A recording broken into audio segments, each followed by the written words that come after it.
Hi, I'm Ryan from Samson, and today I'm going to show you how to change the battery in your XP106. The only thing we're going to need to do this is a Phillips head screwdriver and the new battery.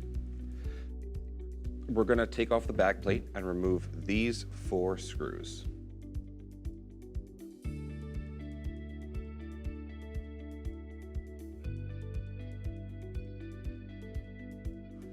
Now, we're going to remove these 2 screws that are holding in the support bar.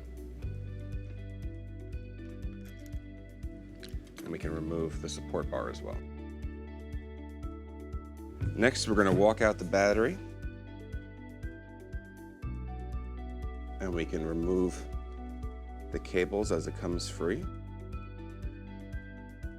And there's a red and a black cable, and you're going to see very clearly indicated a red and a black terminal on the battery as well. So now we can take this off, swap it out for the new battery, and we're going to do the same thing in reverse. The cable's here, and then we're going to inch the battery back into the slot. It's meant to be a tight fit so that the battery doesn't move around while you're using it. Now, in this spot, I'm going to reinsert the support bar and the screws that hold it in.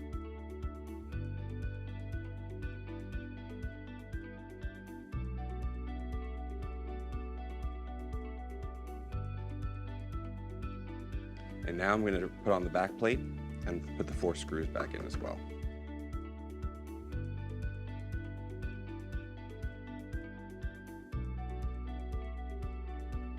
Now once you put a new battery in, it's recommended that you let it charge overnight, and then you should get many years out of usage with the new battery in your XP106.